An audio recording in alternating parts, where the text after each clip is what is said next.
Hello everyone. आज फिर हम लोग welcome to the RPS in online classes. आज हम अपने पिछले टॉपिक को फिर से आगे बढ़ाते हुए जहां हम लोगों ने समाप्त किया था इस टॉपिक को, तो हमारा टॉपिक चल रहा था रेशनल नंबर्स, जिसमें मैंने कुछ प्रीवियस पॉइंट्स को जो आप लोगों ने क्लास 7, 6 में ऑलरेडी पढ़ रखा था उसे मैंने क्लियर किया था। बट बहुत सारी बातें जो पिछले क्लास में रह गई थी उन सबको आगे बढ़ाते हुए मैं इस टॉपिक को आगे बढ़ाऊंगा। लास्ट क्लास हमारा लास्ट पॉइंट था कि मैंने ये बताया था आप लोगों को कि रैशनल नंबर होता क्या है। मैं एक बार फिर से आप लोग को बता दूं कि एक रैशनल नंबर जो है वो P/Q के फॉर्म में होता है, जहां P and Q are either both integers and q is not equals to 0। मैंने बताया था आपको। अब मैंने ये भी बताया था आपको कि रैशनल नंबर्स जो होते हैं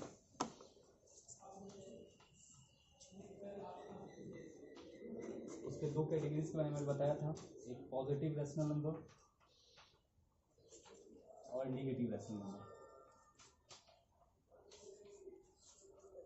यहाँ पर पहले हम कुछ एग्जांपल्स लेते हैं रैशनल नंबर का, लाइक 1/2 -3/-4 6/-7 -8/9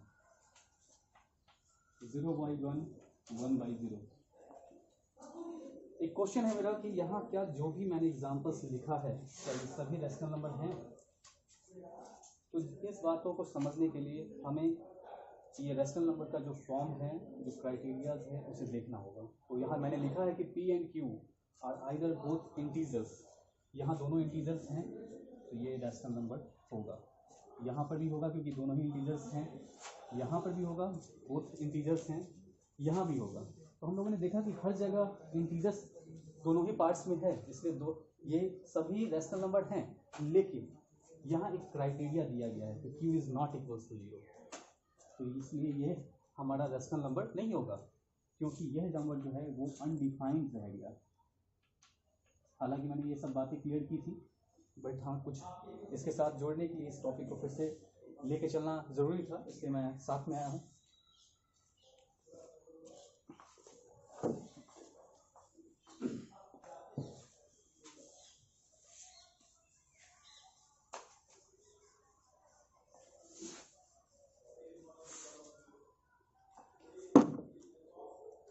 अब कुछ क्वेश्चंस आता है तो आप देखेंगे गौर से।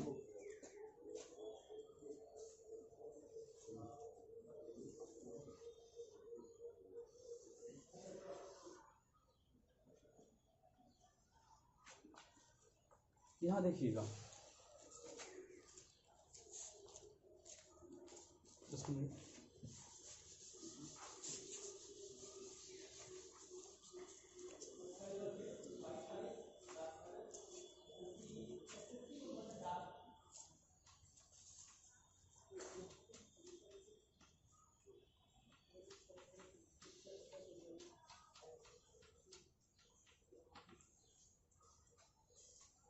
यहाँ पर मैंने कुछ एग्जांपल्स लिखा है, जब देखेंगे यहाँ देख रहे हैं हम लोग, यहाँ पर एक कुछ नंबर्स हैं जो P/Q के फॉर्म में है। यहाँ 0 भी है, यहाँ पॉजिटिव इंटीजर्स भी हैं, यहाँ नेगेटिव इंटीजर्स भी हैं, यहाँ सब कुछ लिखा हुआ है। ये सभी जो ये एक बकेट है, यहाँ हम लोग देख सकते हैं, तो इसे हम लोग कह सकते हैं कि ये क्या है, हमारा रैशनल नंबर है। अब आप ये सोच रहे होंगे कि सर ये रैशनल नंबर कैसे हो गया, ये रैशनल नंबर कैसे हो गया, ये रैशनल नंबर कैसे हो गया। तो यहाँ पर हम देख सकते हैं कि कोई भी इंटीजर है हमारे पास, मान लीजिए यहाँ हमारे पास -2 है, तो क्या -2 को -2/1 लिखा जा सकता है? तो क्या यह इंटीजर जो है हमारे पास, इसे हम रैशनल नंबर कह सकते हैं? क्या इसे हम इंटीजर्स, इस सारे इंटीजर्स को रैशनल नंबर कह सकते हैं? बिल्कुल, इसे हम रैशनल नंबर कह सकते हैं। यहाँ पर अगर हम एक होल नंबर लेते हैं जो कि एक ऑल्सो एक इंटीजर भी है, क्या इसे हम 0/1 लिख सकते हैं? तो क्या ये रैशनल नंबर होगा? बिल्कुल होगा। यहाँ एक नंबर 2 लिखा मैंने, जो कि इंटीजर्स भी है, होल नंबर भी है और नेचुरल नंबर भी है। तो क्या इसे हम 2/1 लिख सकते हैं? तो हम लोग देख रहे हैं कि एक इंटीजर रैशनल नंबर हो सकता है, एक होल नंबर रैशनल नंबर हो सकता है, एक नेचुरल नंबर भी रैशनल नंबर हो सकता है। लेकिन क्या सभी रैशनल नंबर, जो रैशनल नंबर्स में जितने भी एग्जांपल्स होते हैं, क्या सभी रैशनल नंबर इंटीजर्स हो सकते हैं? क्या सभी रैशनल नंबर होल नंबर हो सकते हैं? क्या सभी रैशनल नंबर नेचुरल नंबर हो सकते हैं? तो नहीं, ये पॉसिबल नहीं है। क्यों? क्योंकि जब हम 2/3 जो कि एक रैशनल नंबर है, इसे हम अगर इंटीजर के फॉर्म में एक्सप्रेस करना चाहें तो ये इंटीजर के फॉर्म में एक्सप्रेस नहीं होगा। इसे अगर हम होल नंबर के फॉर्म में एक्सप्रेस करना चाहें तो ये होल नंबर के फॉर्म में एक्सप्रेस नहीं होगा। इसे अगर हम नेचुरल नंबर के फॉर्म में एक्सप्रेस करना चाहें तो ये नेचुरल नंबर के फॉर्म में एक्सप्रेस नहीं होगा। इससे ये क्लियर होता है कि सभी इंटीजर्स, मेरी बात को गौर से सुनिएगा, कि सभी इंटीजर्स रैशनल नंबर हो सकते हैं, सभी होल नंबर रैशनल नंबर हो सकते हैं, सभी इंटीजर्स रैशनल नंबर हो सकते हैं, सभी नेचुरल नंबर रैशनल नंबर हो सकते हैं, बट सभी rational number integers, whole number और नेचुरल नंबर नहीं हो सकते हैं। अब हम कुछ अपने टॉपिक को आगे बढ़ाते हुए आगे बढ़ेंगे।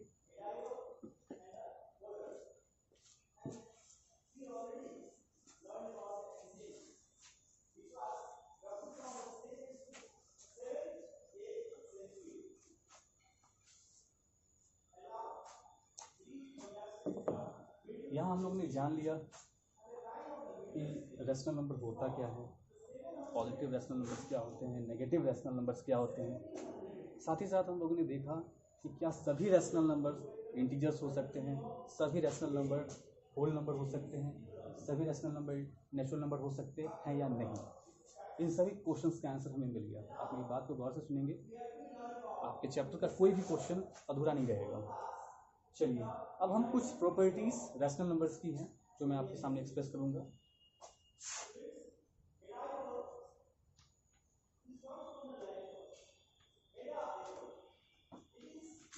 Some properties of rational number. Some properties of rational number. जहाँ देखेंगे यहाँ point first, if a by b is a rational number, if a by b is a rational number, a by b क्या है हमारा? एक rational number है, is a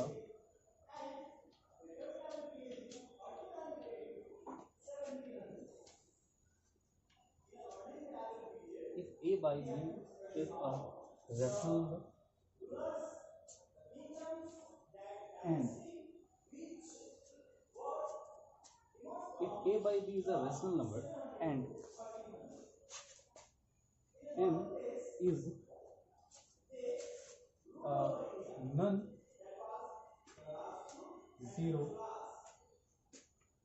integer, then a by b is equals to a into b by a into m by b into m, and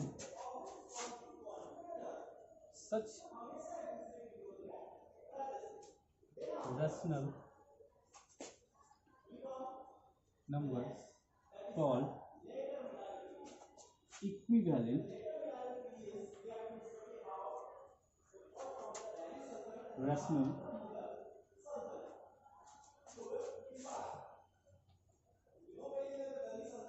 number. मैंने यहाँ क्या लिखा, इस बात को जरा गौर करेंगे। मैंने लिखा कि a by b एक रैशनल नंबर है और अगर उससे किसी नंबर m से मल्टीपल किया जाए जो कि m जो है वो एक नॉन जीरो इंटीजर है, मतलब इस m का वैल्यू जो है, इस m का वैल्यू जो है हम 1 2 3 -1 -2 -3 एंड सो ऑन लगा सकते हैं, बस except zero. m is not equals to zero, मतलब m की जगह पर हम जीरो का इस्तेमाल नहीं करेंगे। बाकी हमारे पास जो भी इंटीजर्स बचता है वो सभी इंटीजर्स को हम लोग यहाँ पर ले सकते हैं। और इस तरह से जो भी रैशनल नंबर हमें दूसरा रैशनल नंबर मिलता है तो उस रैशनल नंबर को हम लोग इक्विवेलेंट रैशनल नंबर बोलते हैं। लाइक मान लीजिए यहाँ पर मैं एक एग्जांपल देता हूँ आप लोगों को, 1/2 इज अ रैशनल नंबर। ये हमारे पास एक रैशनल नंबर है और इसे हम लोगों ने 1/2 को बोथ को हम लोगों ने 6 से मल्टीपल कर दिया। This is the value of m, ये m की वैल्यू है। तो जब ये हमें नंबर मिलेगा 6/12, this and this rational numbers are equivalent rational number, because जब हम इसे रिड्यूस करेंगे तो फिर हमें 1/2 ही मिलेगा। तो ये दोनों ही रैशनल नंबर आपस में क्या हो गया, बराबर हो गया। इसलिए हमेशा ध्यान रखेंगे स्टूडेंट्स कि ये कोई भी रैशनल नंबर का जो इक्विवेलेंट रैशनल नंबर होता है वो देखने में उसका वैल्यू बड़ा दिखता है, बट जब हम उसे रिड्यूस करेंगे तो वो सभी आपस में बराबर होंगे। एक और एग्जांपल मैं देना चाहूँगा आपको, यहाँ देखेंगे आप 1/3, जब हम 1/3 को m की जगह पर हम कुछ भी ले सकते हैं 2, तो यहाँ 2/6, फिर 1/3, यहाँ m की जगह पर हम लोगों ने 3 ले लिया, 3/9, फिर m की जगह पर हम लोगों ने 4 ले लिया, 4/12। और जब हम इसे रिड्यूस करते हैं 1/2, 1/3, 1/3, 1/3, आप देख रहे हैं यहाँ पे हमारे पास जो रैशनल नंबर था एक 1/3 था। हम लोगों ने इससे रिलेट करके बहुत सारे इक्विवेलेंट रैशनल नंबर्स निकाले, एक 2/6, 3/9, 4/12, सभी इसी रैशनल नंबर से निकाला गया हुआ है। लेकिन जब हम इसे रिड्यूस कर रहे हैं तो इन सभी का वैल्यू जो है वो 1/3 के बराबर आ रहा है। मतलब ये इसका फिगर सिर्फ देखने में ही बड़ा है, आप इस नंबर्स को देख रहे हैं, ये देखने में बड़ा है, बट इनका वैल्यू जो है आपस में क्या होगा, इक्वल होगा। क्या होगा, आपस में इक्वल होगा। चलिए, तो आप इससे क्लियर हो गए होंगे कि रैशनल नंबर्स और इक्विवेलेंट रैशनल नंबर्स क्या होता है। अब हम लोग आगे बढ़ते हैं।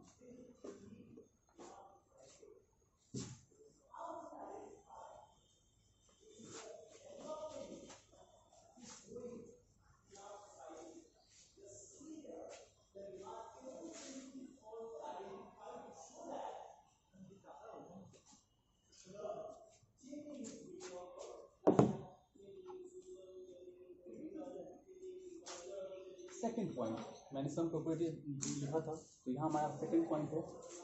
सेकेंड पॉइंट हमारा है if a/b is a rational number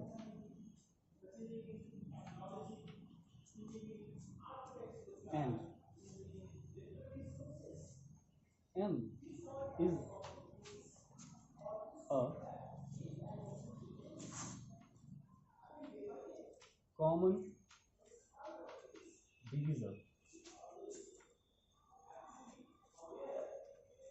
then a/b is equals to a/b divided by m divided by m।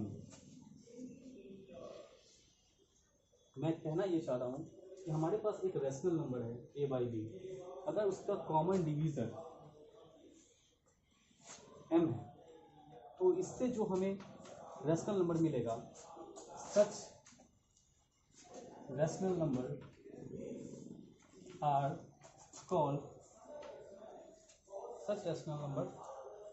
Called equivalent rational number. चलिए इसके एग्जांपल्स हम लोग देखते हैं कुछ। -18/24, ये हमारे पास एक रैशनल नंबर है।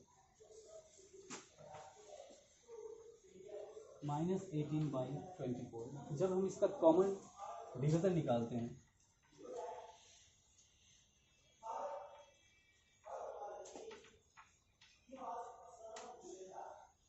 तो हमारे पास ये m का वैल्यू क्या आया 6। This is the common divisor of this rational number और इसके कारण ये हमारे पास जो ये वैल्यू आया वो -3/4 आया।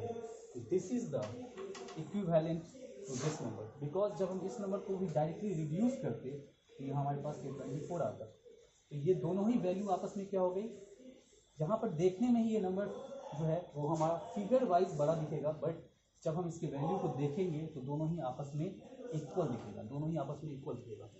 तो यहाँ पर हम लोगों ने 2 पॉइंट क्लियर किया कि मल्टीप्लिकेशन के केस में भी, कॉमन मल्टीपल के केस में भी और कॉमन डिवीजन के केस में भी कैसे इक्विवेलेंट रैशनल नंबर हमें फाइंड आउट होता है। नाउ अब हम लोग आगे प्रोसीड करें।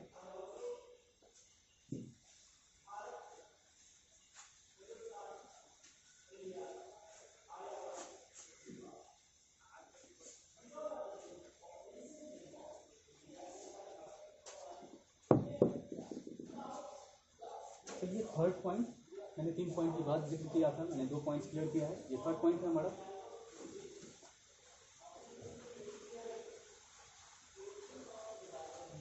Standard form of a rational number. एक रैशनल नंबर का स्टैंडर्ड फॉर्म क्या होता है? बच्चों जो भी मैंने पॉइंट्स लिखा है ये आपके बुक में है, बट मेरा जो काम है कि मैं आपके इन बातों को कितनी आसानी से आसान शब्दों में समझा सकूं, वही मैं कर रहा हूं। अपने नोटबुक में हर पॉइंट को मोबाइल से पॉज करके और उस पॉइंट को लिखिएगा, बिकॉज आफ्टर ये जो छुट्टी चल रही है, इस छुट्टी के बाद जब भी आप क्लास में हम लोग होंगे साथ में तो मैं सभी पॉइंट्स को चेक करूँगा। चलिए हम लोग अपने टॉपिक पे आते हैं। Standard form of a rational number, ये क्या होता है? कोई भी रैशनल नंबर, माना कि a/b एक रैशनल नंबर है हमारे पास, a/b एक रैशनल नंबर है, इसका स्टैंडर्ड फॉर्म क्या होता है? तो हमेशा याद रखेंगे कि अभी हम लोगों ने देखा कि common division of a rational number, common division of a rational number क्या होता है? Common division of a rational number क्या होता है? तो वह नंबर जिससे रैशनल नंबर के न्यूमरेटर और डिनोमिनेटर पार्ट, दोनों ही पार्ट को जब हम डिवाइड करते हैं तो उसका जो रिड्यूसिबल फॉर्म होता है, जिससे ज़्यादा वो छोटा नहीं हो सकता, that is the standard form. Like a/b, जब हम इसे डिवाइड कर दें m से ऊपर नीचे, this is the lowest form. ये हमारा लोएस्ट फॉर्म होना चाहिए। तो क्या होना चाहिए? लोएस्ट फॉर्म होना चाहिए। तो मैं इसे डिफाइन कर देता हूँ, just a minute.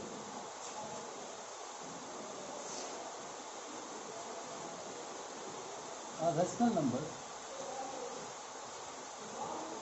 is said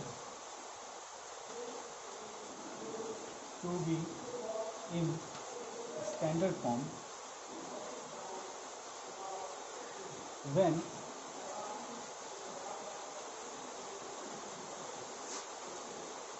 their common divisor is a rational number a/b is said to be in standard form when their common divisor is 1 and b is positive. B is always positive, always positive. यहाँ देखेंगे जरा number को, जैसे मैंने यहाँ पर एक number लिखा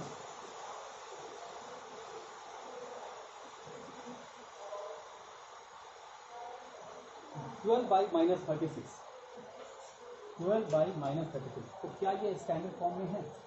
तो हम इसका पहले क्या करेंगे, इसका कॉमन डिवीजन निकालेंगे, HCF निकालते हैं। तो जब हम HCF निकालेंगे तो इस नंबर का HCF आता है हमारा 12। तो यहाँ हम लोग 12 बाई माइनस 36, इसका HCF आएगा 12, और जब इसे हम सॉल्व करते हैं तो यहाँ 1 बाई माइनस 3 आता है। ये अपने लोएस्ट फॉर्म में आ चुका है।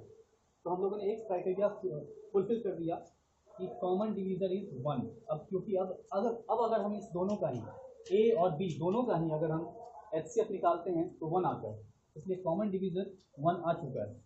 इसे हम लोगों ने रिड्यूस करके इतना लिख दिया, बट अभी भी ये क्या नहीं है, स्टैंडर्ड फॉर्म में नहीं है। अब इसे स्टैंडर्ड फॉर्म में ले जाने के लिए -1 से ऊपर नीचे मल्टीपल कर देंगे, देन -1 बाई 3 आ जाएगा। That is the standard number, because मैंने लिखा था b is always positive, that's why this is the standard form of a rational number. आप ऐसा भी कर सकते थे कि माइनस को डायरेक्टली ऊपर ले जा सकते थे, बट ये एक मेथड होता है, मैथ्स में हर चीज़ का प्रूफ होता है, इसलिए ये नहीं कि कैसे गया, इस बात का जवाब होना चाहिए आपके पास। ठीक है, अब आगे की बातें जो हैं वो मैं नेक्स्ट क्लासेस में करूँगा। Thank you.